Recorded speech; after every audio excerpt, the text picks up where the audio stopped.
Bienvenidos al coloquio del Instituto de Matemáticas. Este coloquio que es un espacio académico, pero también de convivencia para la comunidad. Está abierto a todos, recuérdenlo. Estamos aquí investigadores, estudiantes del instituto y quien quiera venir de afuera. Entonces inviten a sus amigos, colegas que quieran venir acá. Y aquí estamos todos los martes a las 12. Y hoy tenemos el gusto de tener con nosotros a Sergio Ransbaum, que estuvo fuera un año en su sabático y ya está de vuelta con nosotros. Muchas gracias, Sergio. Y nos va a hablar de dinámica, lógica epistémica dinámica. Muchas gracias, Sergio. Gracias. Sí, les quería platicar un poco de lo que he estado haciendo con Eric Goubod de École Polytechnique acerca de este experimento de combinar como dos religiones diferentes. En computación la gente está dividida así entre dos grandes grupos que no se hablan y no se quieren mucho, que son Eric Goubod de un lado y yo del otro. Y en la corriente de Eric Goubod tiende a ser más europea, es la corriente que estudia cosas acerca de lenguajes de programación, cosas de cómo darle semántica formal a un lenguaje, cosas de cómo probar que un programa es correcto, que un algoritmo es correcto, todo tipo de cosas que son acerca de cómo hacer que la programación y los algoritmos sean mejores.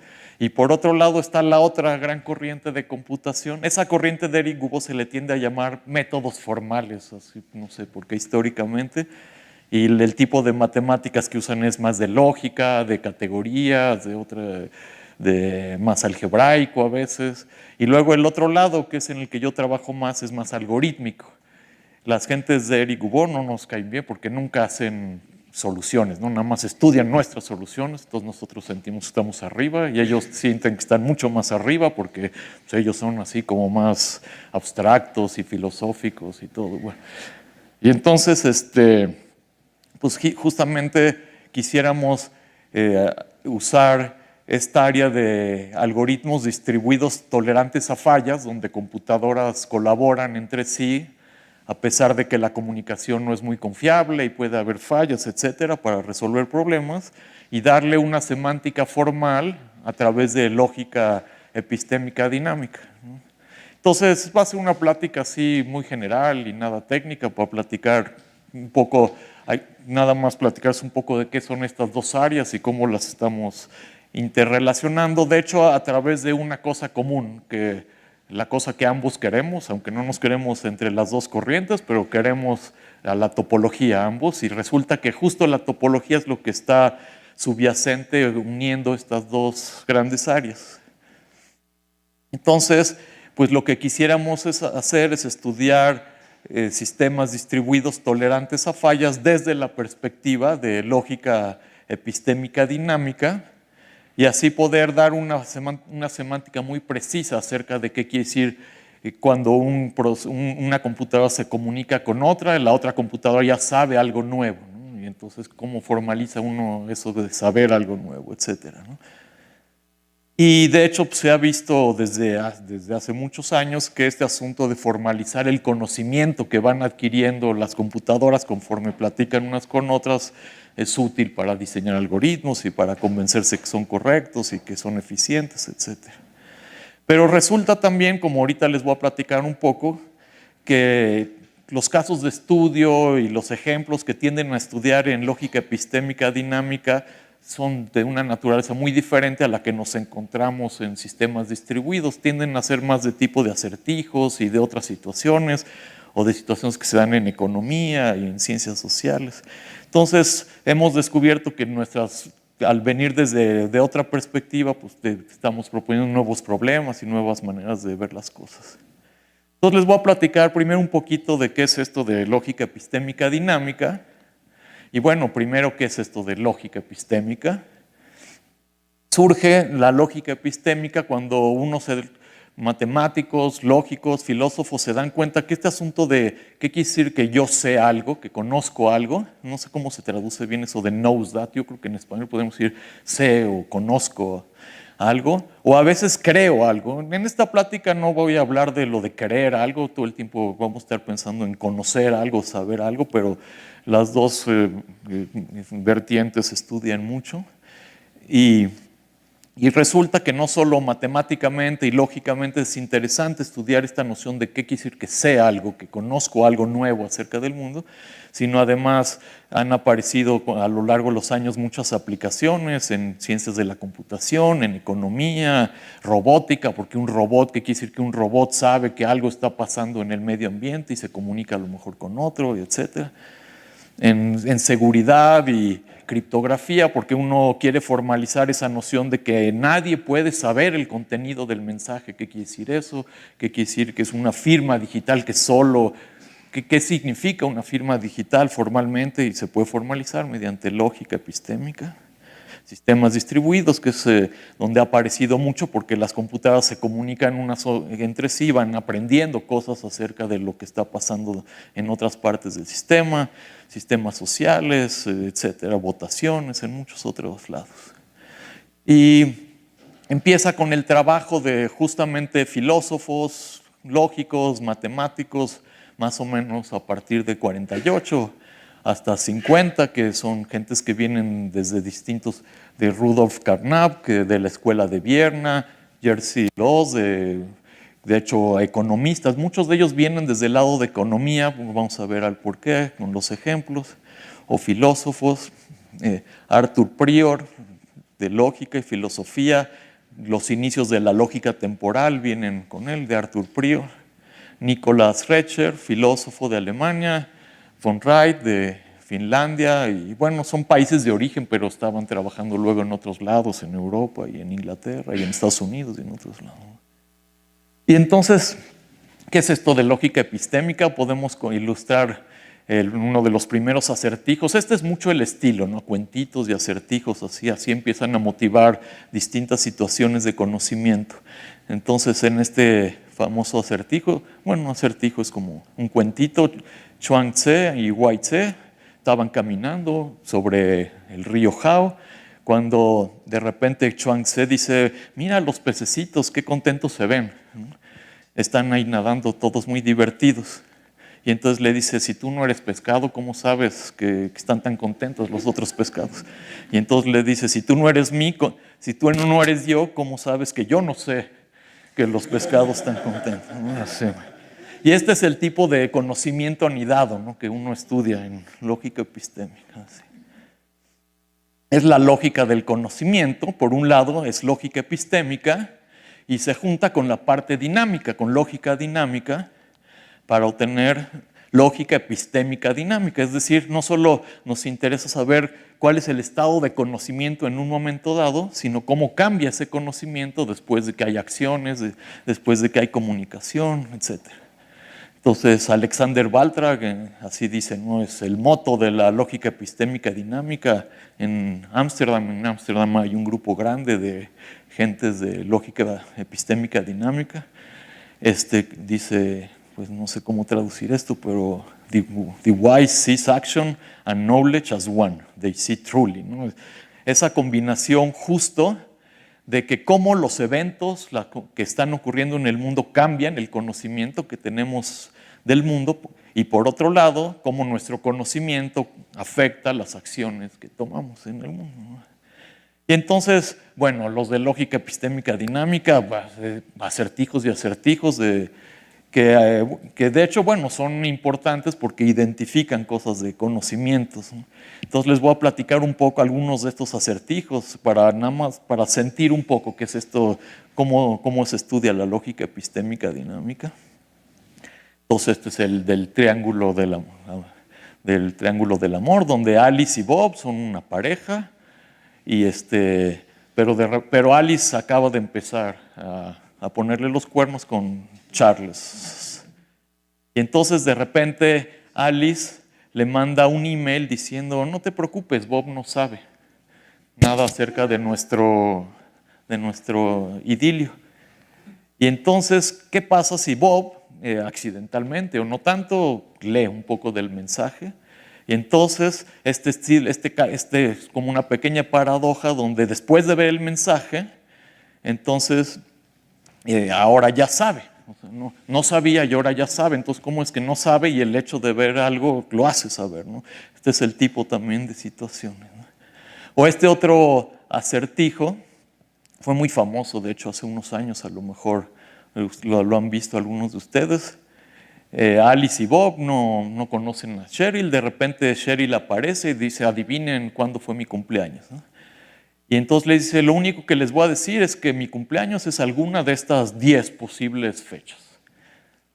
Y luego, Cheryl le dice en la oreja, muy quedito, Alice, nada más el mes. Y por otro lado, a Bob le dice nada más el día. La situación.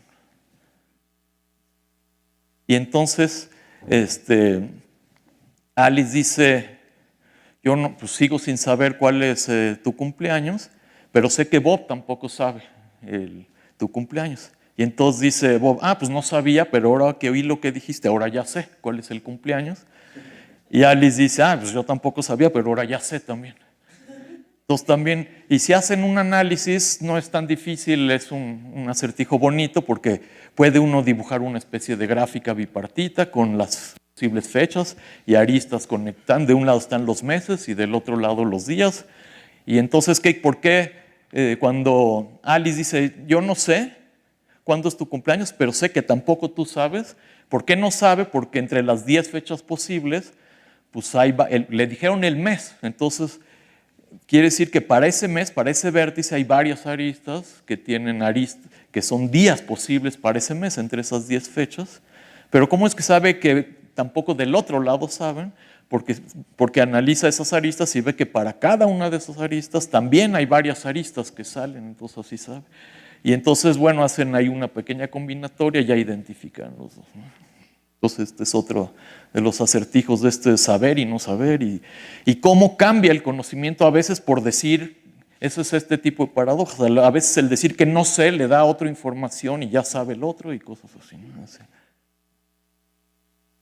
Este es otro muy famoso, también quizás el del ataque coordinado es muy importante porque motivó con esta noción de conocimiento que ahorita les platico, pero en la práctica es muy importante porque en muchas situaciones hay que tomar como acciones coordinadas, ¿no?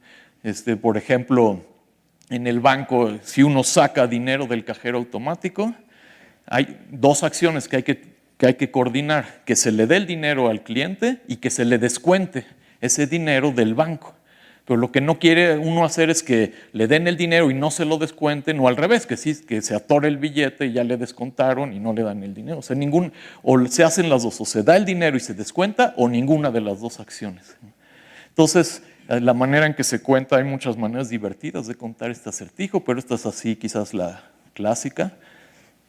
Hay dos divisiones del mismo ejército y hay un general A y un general B, que están de lados opuestos de una montañita y están viendo abajo el valle y dicen, los dos generales dicen, tenemos que atacar, y el enemigo está abajo. Pero lo que es importante es que o los dos ataquen o ninguno atacan, porque si nada más uno ataca, el enemigo es demasiado fuerte y le gana. Si los dos atacan, ganan. Si los dos atacan coordinadamente, al mismo tiempo. Entonces tienen que decir, vamos a atacar a cierta hora. Y se vale no atacar, no es tan grave no atacar. Lo que es grave es que uno sí ataque y el otro no, porque entonces pierden la batalla. Entonces este es el famoso problema del ataque coordinado. Entonces lo que dice, si las dos divisiones atacan simultáneamente, porque tampoco dice, ok, atacamos los dos, pero tú primero y yo mañana. No, pues eso no funciona. Tienen que ser los dos, ¿no? Al mismo tiempo para que funcione. Entonces, ninguno de en esta situación, cada general dice, yo estoy seguro que no voy a dar la orden de atacar si tengo alguna duda de que el otro también va a atacar. Ese es el asunto. Entonces, ¿cómo se coordinan? Se mandan mensajes, ¿no? Porque uno está de un lado de la loma y el otro está del otro lado de la loma. Entonces el general A le manda un mensaje al general B y le dice, oye, pues vamos a atacar mañana al amanecer. Y manda el mensajero. Pero obviamente no nada más por mandar el mensajero, al amanecer lanza su ejército porque dice, ¿qué tal que atraparon al mensajero? Entonces, una vez que llega el mensajero, le dice, oye, pero te están esperando la respuesta. Entonces va caminando el mensajero, una vez que llega al otro ejército, el otro general dice, sí, de acuerdo, y manda de regreso un general. Y entonces con eso ya atacan, pues no, ¿verdad? Porque qué tal que el mensajero de regreso se pierde. Entonces cuando llega el mensajero de regreso, el general le dice, oye, mándame otro de regreso, siendo que ya llegó el general al que le llegaste. ¿Sí? Y entonces ya con eso atacan, no, porque qué tal si el otro se pierde. Y entonces lo que pasa con los mensajitos, con el email, todos nos ha pasado, ¿no? Le mandas un email a alguien y dice, ok, ya nos vemos, saludo, pero te esperas y no le llegó el email o no, entonces te regresa un email de regreso y dices, ah, ok, ya. Pero no sabe el otro si tú te llegó, entonces tú le mandas uno de regreso y uno como que siempre uno tiene una pequeña duda, ¿no? Si el último mensaje se perdió. Y de hecho se puede demostrar que inclusive si no se pierde ningún mensaje, de todas maneras, porque a veces estos mensajes sí se pierden o llegan demasiado tarde, pero supongamos que no se pierde ningún mensaje en una situación ideal del día de hoy, de todas maneras este problema no tiene solución. ¿Por qué? Porque siempre existe, aunque el último no se pierda, siempre existe la posibilidad, uno piensa en la posibilidad de que se pierda, este es el asunto, ¿no? Y entonces esto es lo que llevó quizás a identificar esta noción de common knowledge, conocimiento. O sea, no es suficiente que los dos sepan que van a atacar. Los dos tienen que saber que los dos saben que tienen que atacar. Y no es suficiente. Los dos tienen que saber que los dos saben que tienen que atacar. Y cada vez que llega estos mensajes de ida y vuelta, hay un anidamiento de conocimiento extra, ¿no? La primera vez ya los dos saben que saben. La segunda vez que se envían mensajes ya los dos saben que los dos saben que los dos saben.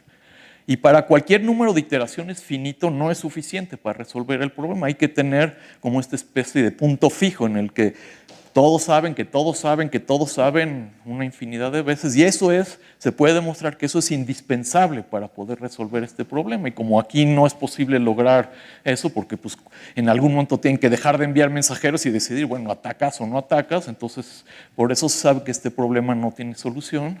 Y por eso lo de los cajeros siempre hay la posibilidad de que haya un error. Se sabe que es imposible de resolver que nunca haya ningún error porque siempre existe esa posibilidad de que el cajero se comunique con el banco ida y vuelta, o en la vida real con los emails pues siempre termina pasando de vez en cuando. Uno trata de minimizar esa probabilidad, que no falle, pero de repente sí, el último mensaje no llega y no se aparece, el otro no. Entonces, ese es otro estilo de acertijos que otra vez identifica una noción de conocimiento común. Y este es otro famoso, el de los Muddy Children, que están jugando unos niños, se van al parque a jugar y los niños se manchan en la frente.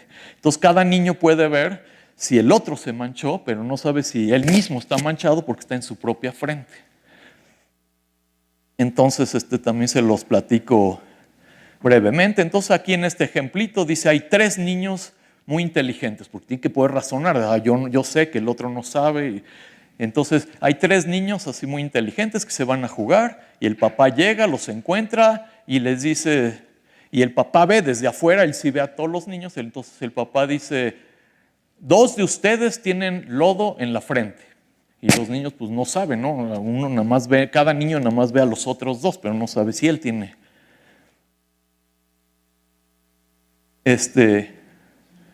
Y lo único que avisa a todos el papá, dice, al menos uno de ustedes está manchado. Es lo único que anuncia públicamente el papá.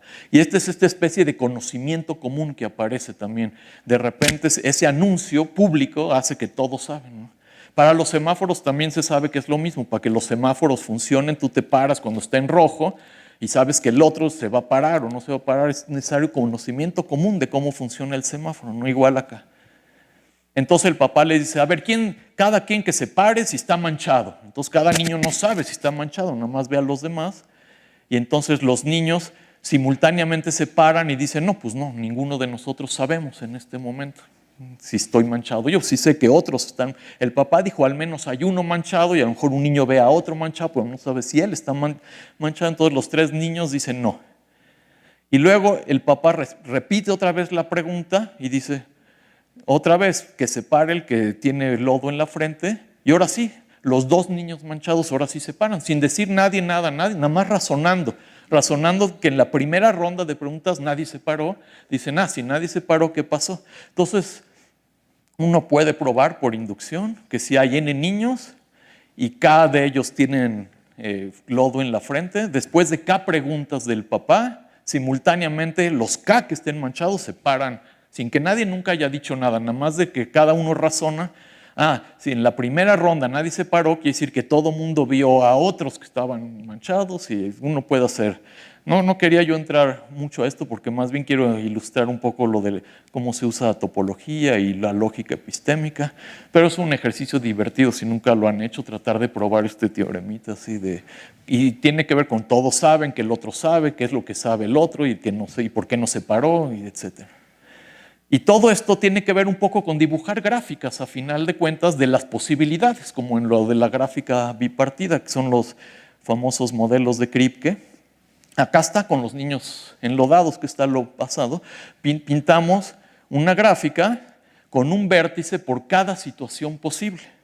Entonces, cuando hay un vértice, el vértice MMM quiere decir que los tres niños tienen lodo en la frente.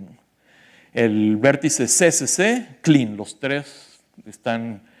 Y así ponemos todas las posibilidades. Entonces esos son los mundos, los vértices son los mundos posibles, que nadie sabe en qué mundo están, cada uno nada más tiene cierta observación. Entonces lo que hacemos es poner aristas y etiquetamos las aristas con el niño que no distingue entre los dos mundos posibles. Por ejemplo, aquí no en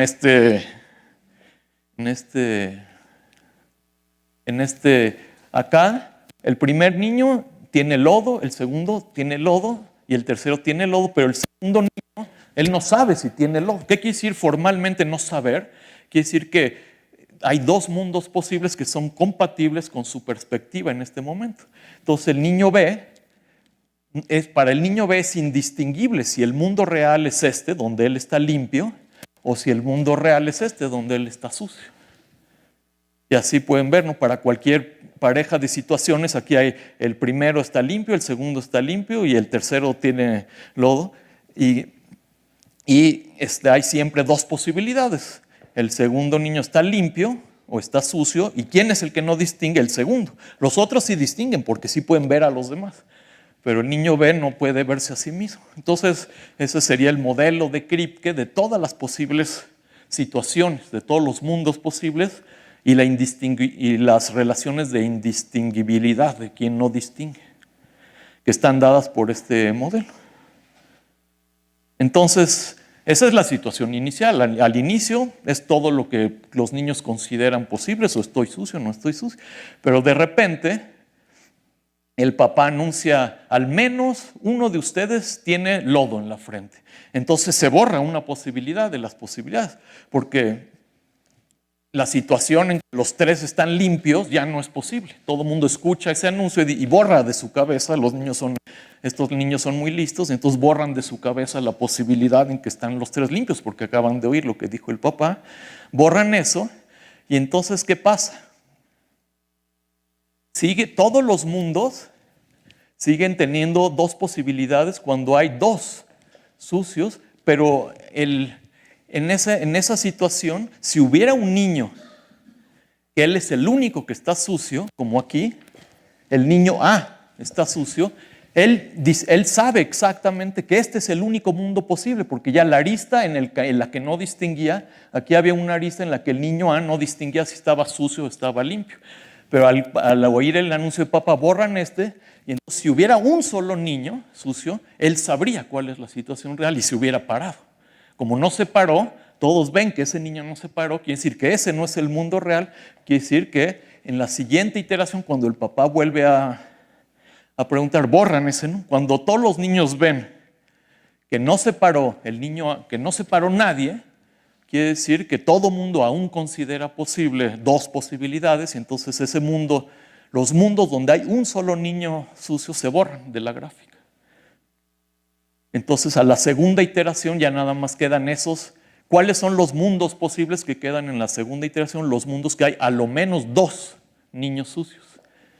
Al principio había todas las posibilidades, el papá dijo hay al menos uno, entonces había unos mundos en los que hay exactamente uno y otros en los que hay dos o tres inclusive.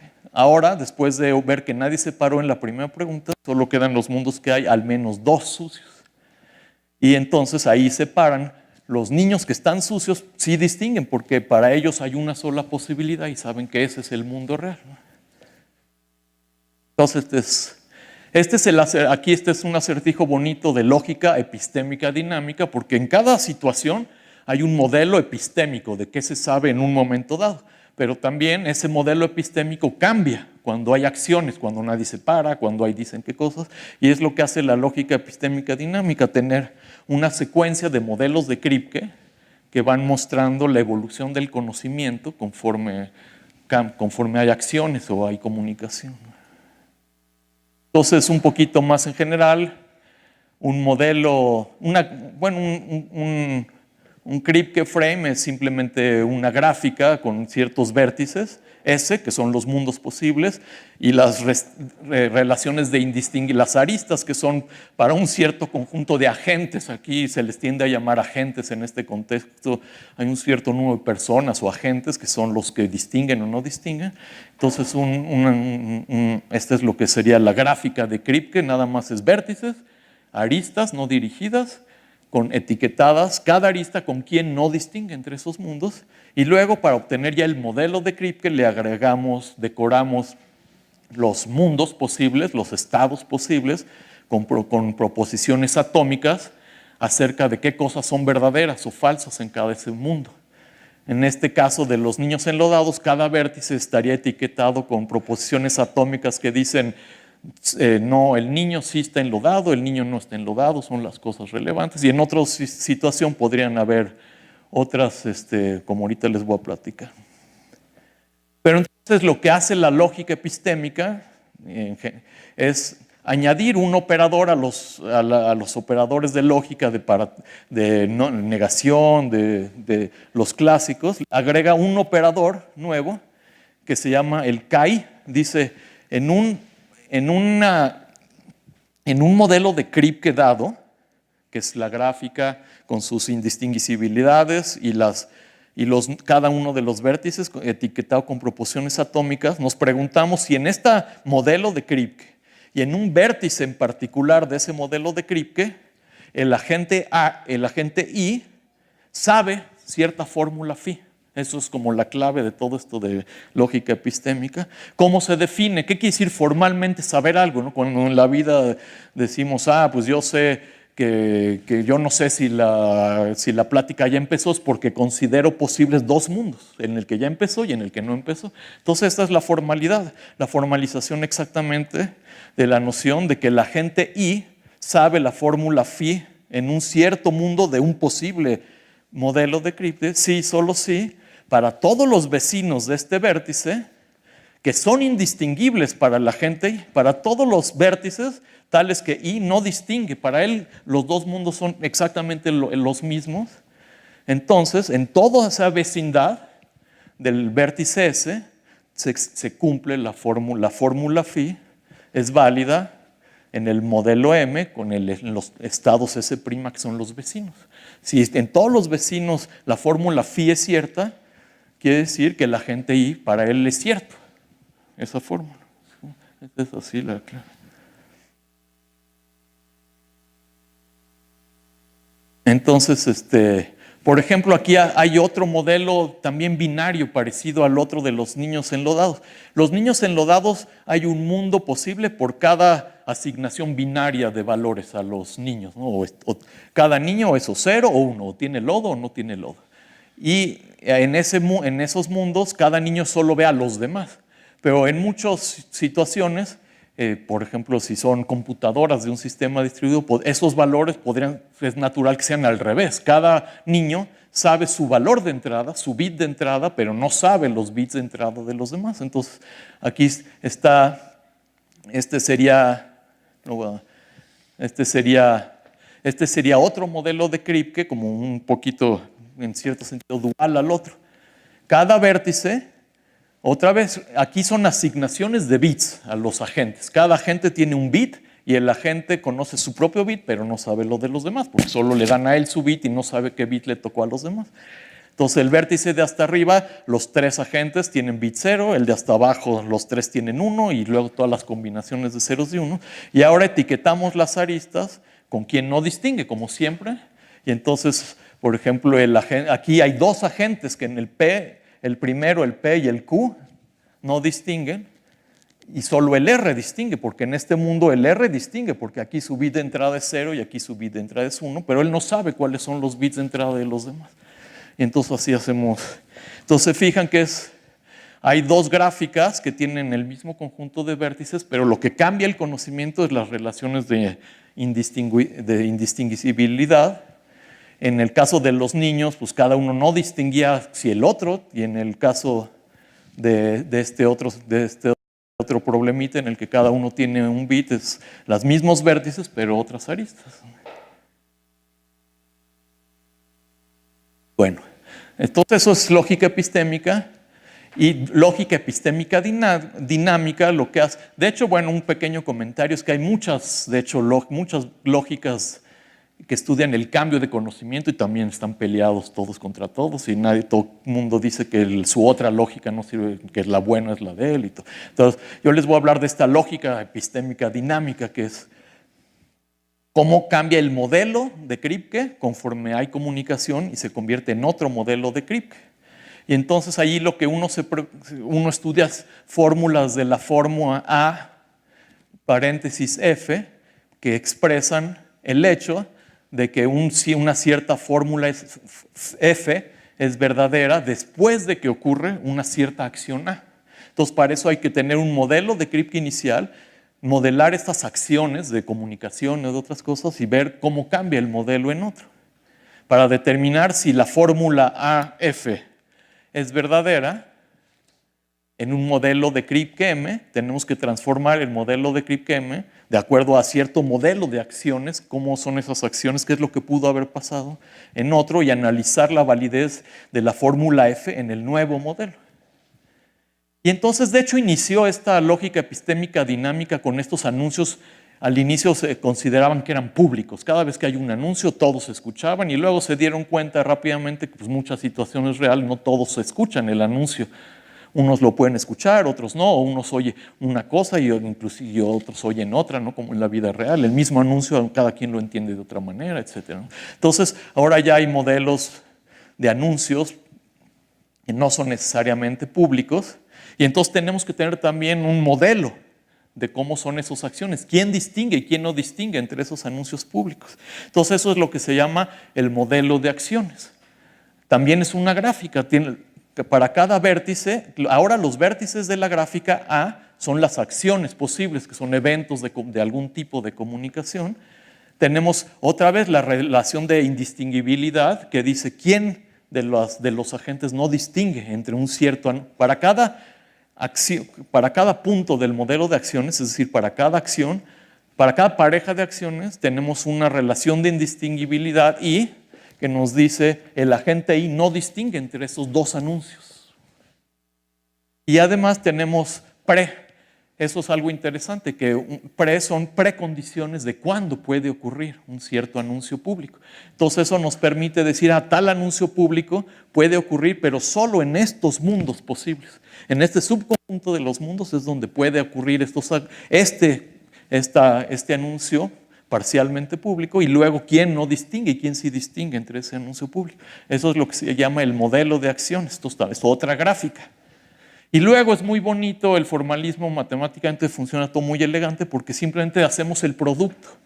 Para saber, tenemos un modelo de Kripke inicial, que es la gráfica, con sus indistinguibilidades y las proporciones atómicas. Tenemos otra gráfica, que es los anuncios que se pueden hacer y quién no distingue, y hacemos el producto, un cierto producto que ahorita les platico, y te da una nueva gráfica de Kripke que es el estado de conocimiento de todos los agentes después de que cualquier posible anuncio haya ocurrido.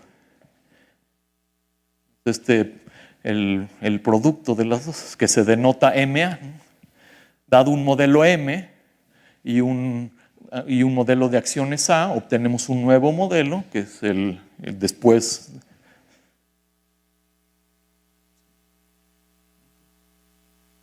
¿Alguna pregunta?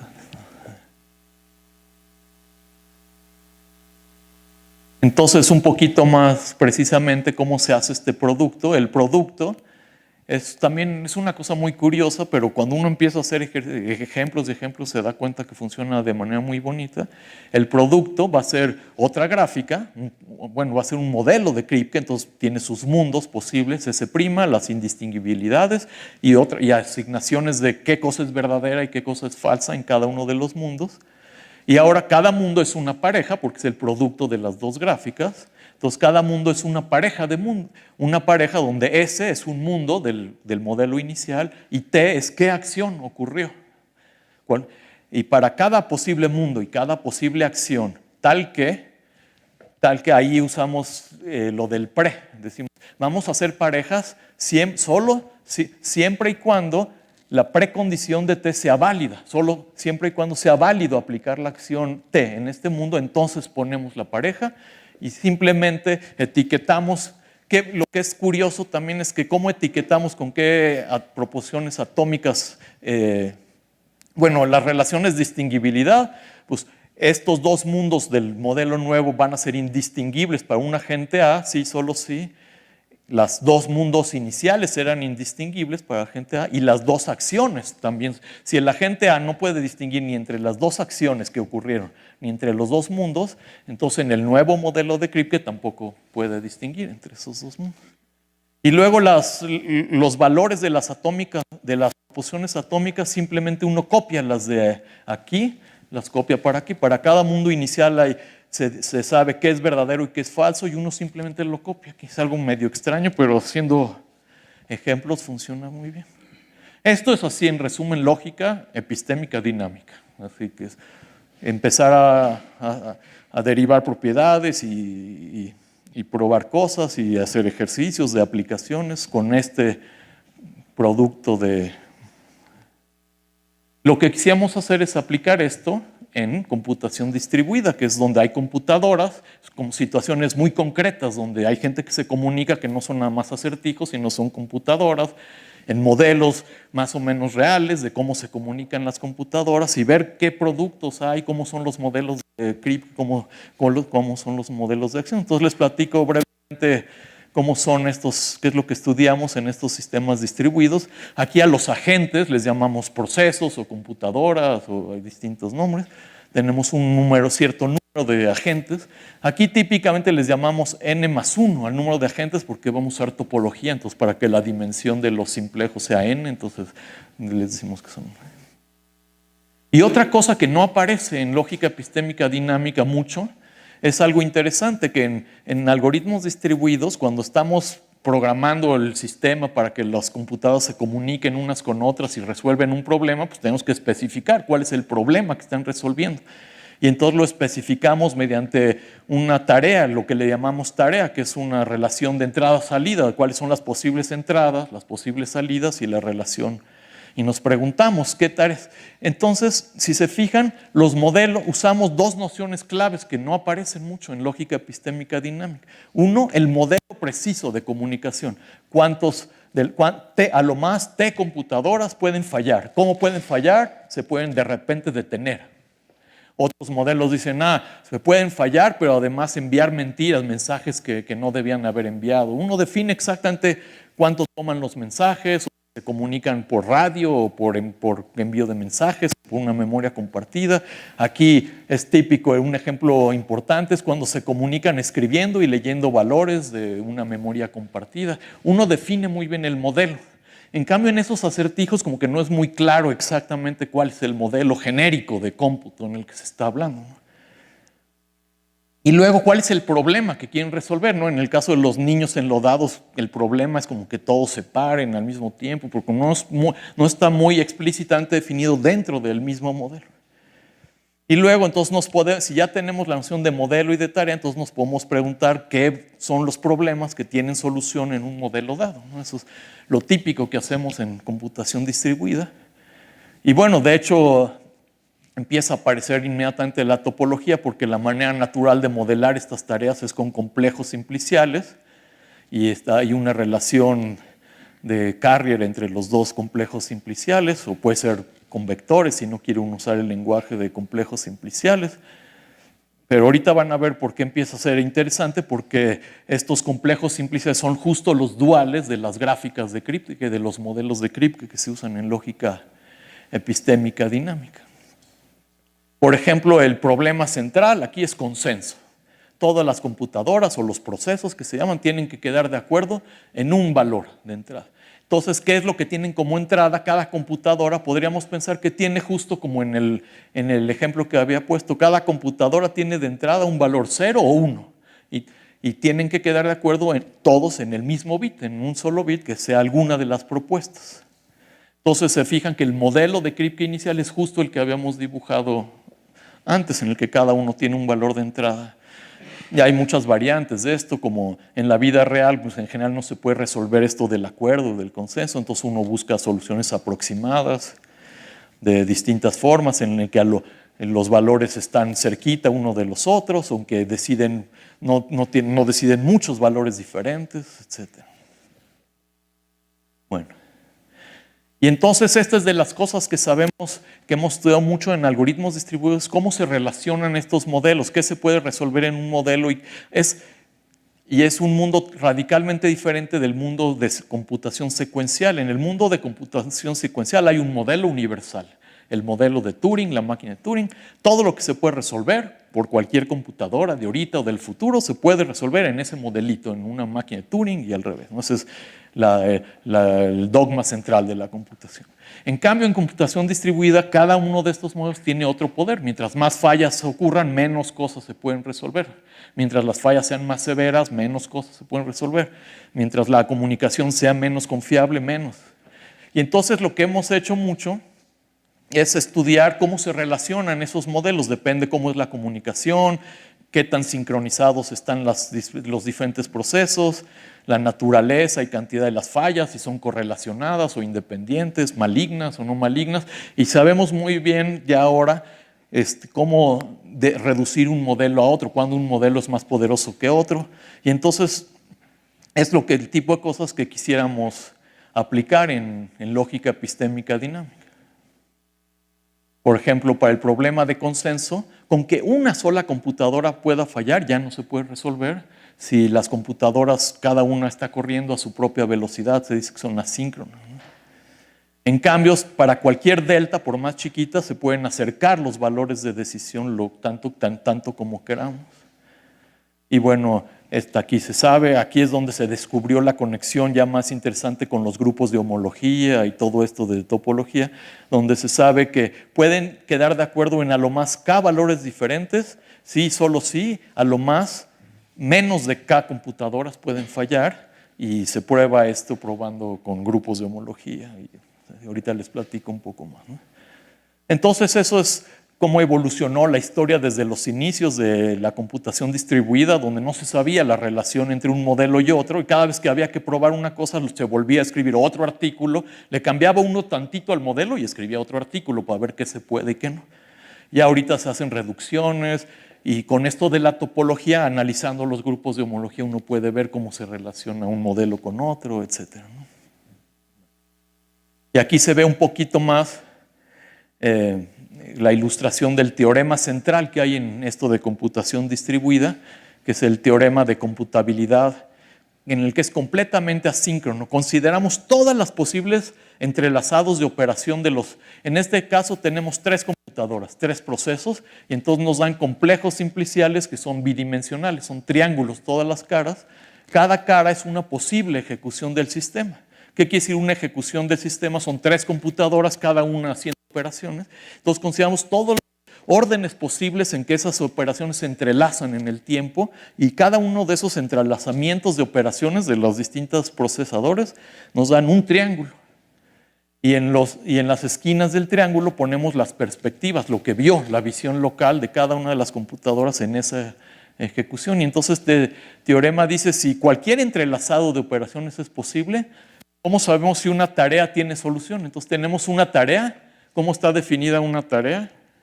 Una tarea está definida por un complejo simplicial de entrada. Cada triángulo es una posible asignación de valores de entrada a las 3 computadoras, la computadora negra, la gris, y bueno, son 2 colores diferentes, ¿no? Bueno, aquí se ve también más clarito. Entonces, para cada una de esas posibles ejecuciones, consideramos los entrelazados. ¿Qué ve cada uno? Y ponemos un triángulo que dice, por ejemplo, el triángulo central dice que en una ejecución dada, los tres ven las operaciones de los tres. Y hay otros entrelazados en los que, por ejemplo, este entrelazado, este proceso rojo ve al proceso P, pero no ve al proceso amarillo.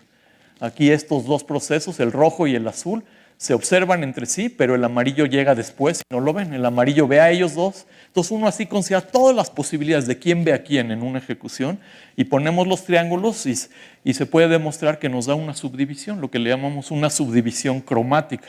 Es una subdivisión cromática porque cada vértice se puede pintar con tres colores diferentes, que son los nombres de los tres procesadores que participaron en la ejecución. Y entonces eso es precisamente lo que dice el teorema. Dice, una tarea dada, definimos una tarea como un complejo simplicial de entrada, un complejo simplicial de salida, y para cada triángulo, como cada triángulo es una entrada posible, vemos cuáles son los triángulos de salida posibles que permite esa tarea. Y el teorema dice, la tarea tiene solución si, solo si existe una subdivisión cromática del complejo simplicial de entrada, un mapeo simplicial de la subdivisión al complejo de salida que respete las especificaciones de la tarea, es decir, que los triángulos de esta subdivisión se manden a una región que es permitida por la tarea, por la especificación de la tarea, que es la delta mayúscula, la delta de... Y entonces, eso es el tipo de cosas que quisiéramos traducir a lógica epistémica dinámica. Bueno, aquí en este libro ya hay años de trabajar en este tema, desde los años 80, y en este libro hacemos un resumen de toda, cómo la topología, especialmente topología combinatoria, pero se pueden formalizar las cosas con grupos de homotopía o homología o muy combinatoriamente. Está muy en el fondo justo por este tipo, como por lo que pasa en el teorema anterior, y ahorita les platico un poco más. Bueno. Entonces lo que quisiéramos es traducir estas cosas de topología en cosas de lógica y al revés. Y justamente lo que hacemos es, primero que nada, formalizar esta noción de tarea y de modelo, que es lo que en lógica epistémica, o en lógica epistémica dinámica y en general en lógica epistémica, el modelo en sí de acciones como que no se estudia muy a fondo porque no hay estos modelos genéricos, ¿no? Solo hay los acertijos, y los acertijos estos normalmente son finitos. Dicen, Alice le dice a Bob y Bob le dice de regreso y ya se enojó, ¿no? Y ya, ¿cuál es el modelo así genérico de cómputo, ¿no? Y entonces lo que hacemos es precisamente definir un modelo de acciones para un modelo de cómputo real que diga, por ejemplo, este modelo en el que lo único que se hace es subdividir los complejos iniciales, ¿cuál es el modelo de acciones? Como una gráfica y relaciones de indistinguibilidad. Entonces, para cada posible entrelazado, definimos cuál es el modelo de acción.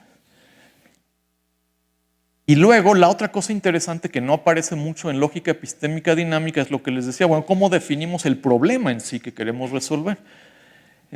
Como en los acertijos, pues normalmente dice, bueno, ya querían atacar y no sé qué, o se enojó porque le pusieron los cuernos, pero ¿cuál es el problema en general? Entonces también podemos describir, de hecho lo que hacemos es describir el problema también como un modelo de acciones. Y entonces lo que tenemos es un modelo de acciones, que ahora el modelo de acciones es las decisiones que tiene el problema resuelve. Para cada punto del modelo de acciones, lo que estamos haciendo es decir cuáles son las decisiones que tienen que tomar los procesos dada una cierta entrada dada. Y entonces ese es el tipo de diagramitas que obtenemos. Tenemos un modelo de acción, tenemos un modelo de Kripke inicial que describe todo lo que se sabe al inicio del cómputo.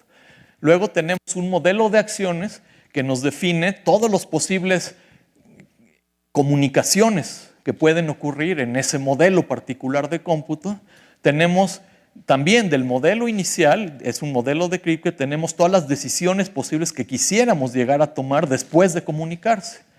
Entonces, lo que decimos es que el problema este problema tiene solución en este modelo, sí, solo si existe un morfismo delta.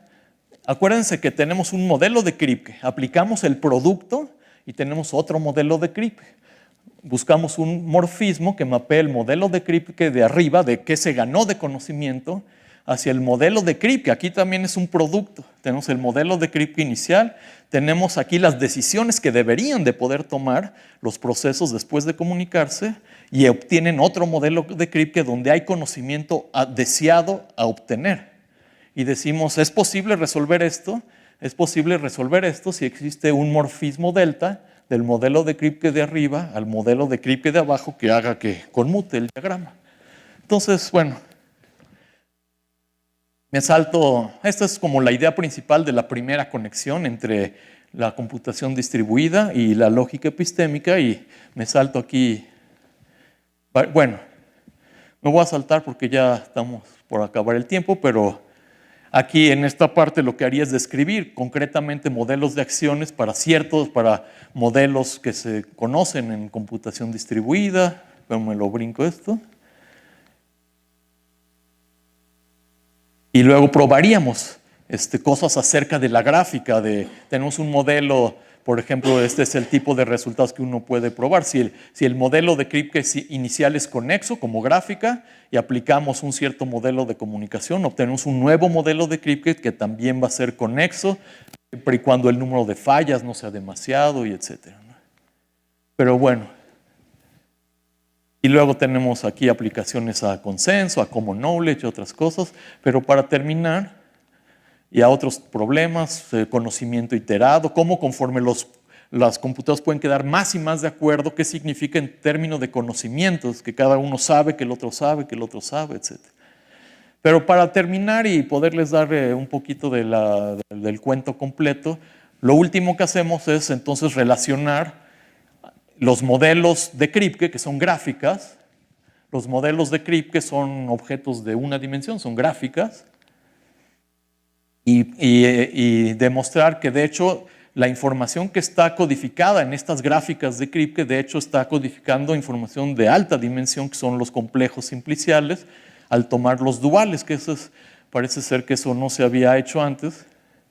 Y entonces lo que hacemos es para cada estructura de Kripke, para cada gráfica, consideramos el dual de esa gráfica como complejo simplicial. Para cada vértice de la gráfica de Kripke consideramos un triángulo, si son 3 procesos, o un tetraedro, si son 4. Y etiquetamos con proporciones atómicas, etc.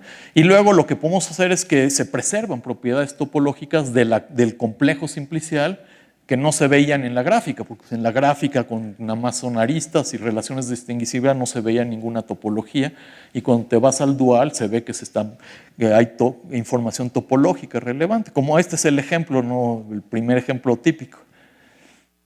Teníamos aquí la gráfica de Kripke que decía o todos tienen valor de entrada 0, los 3 procesos, o los 3 procesos tienen valor de entrada 1. Y aquí son todos los mundos posibles de qué bit de entrada tiene cada una de las 3 computadoras y quién no distingue.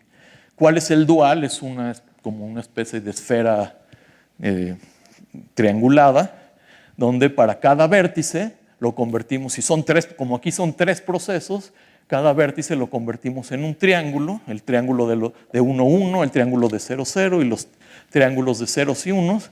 Las relaciones de indistinguibilidad me dicen las adyacencias de los triángulos.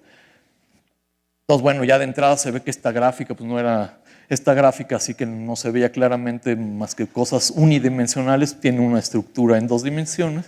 Y luego lo bonito es que cuando se comunican los procesos unos con otros, esa esfera lo que le pasa es que se va subdividiendo.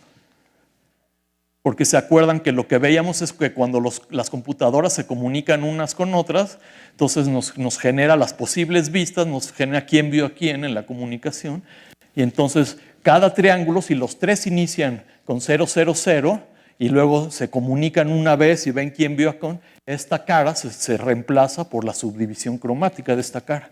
Cuando empiezan con estas 2 entradas, esta cara se vuelve a reemplazar con una figura similar, pero ahora las entradas son diferentes. Entonces, después de que se comunican, la esfera preserva la topología, se vuelve nada más una esfera triangulada cromáticamente. Eso es si todos los entrelazados son posibles, pero por ejemplo podríamos considerar otro modelo de cómputo en el que dice, no, a lo más uno puede fallar.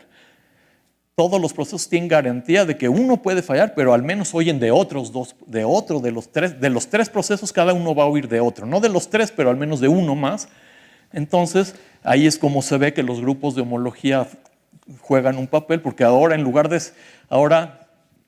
el complejo que se obtiene, se eliminan las esquinas donde un proceso no oye de nadie más que del mismo, y entonces nos queda un complejo, al reemplazar cada triángulo de estos por esa subdivisión, lo que nos queda es un complejo que sigue siendo conexo, en el sentido de es cero conexo, o conexo por caminos, pero no es uno conexo.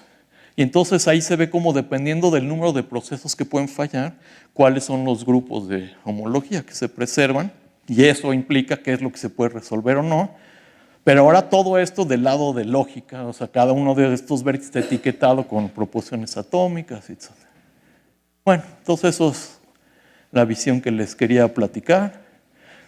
Damos esta semántica formal en términos de lógica epistémica dinámica a computación. Las preguntas acerca de si un problema tiene solución o no se traducen en preguntas acerca de si es posible hacer mapeos entre modelos de Kripke y la posibilidad de conocer fórmulas. Ahora, si un problema tiene solución o no, se traduce en saber si una fórmula es posible conocerla o no después de una cierta comunicación. Y luego el modelo dual que expresa las propiedades topológicas acerca del conocimiento de manera explícita. Y otras cosas. Bueno, tenemos otro trabajo donde se hace explícito el conocimiento acerca del modelo mismo. En estos modelos es otra cosa que no está muy clara. ¿Qué es lo que los procesos saben acerca del modelo? Como esta especie de metaconocimiento. Entonces, en otro trabajo estudiamos eso. Y bueno, hay muchas preguntas abiertas, bonitas, que surgen entre esta interacción de las dos áreas. Por ejemplo, ¿qué quiere en computación distribuida? Hemos estudiado estos modelos malignos, bizantinos, qué pasa si los relojes están parcialmente sincronizados, etcétera. Muchas variantes de modelos, cómo se traducen esos en lógica. El asunto de esta tarea, normalmente en lógica estas tareas se expresaban como fórmulas de lógica, aquí las estamos expresando como mapeos entre dos complejos simpliciales. ¿Cómo formalizar esta noción de subdivisión? Lo que aparece en todo este trabajo son nociones de topología que tienen un significado en cuanto a la computabilidad, subdivisiones, grupos de homología, etcétera. ¿Cómo estas nociones de topología se traducen en preguntas acerca de lógica? Esa es una de las preguntas que estamos tratando de estudiar también. Cada una de estas cosas parecería que tiene una fórmula de lógica asociada. O sea, si el grupo de homología 4 es trivial, a lo mejor hay una especie de fórmula de lógica acerca de conocer eso, etc. Entonces, bueno, eso es una pequeña, breve así paseo por todas estas dos áreas de investigación y su interrelación.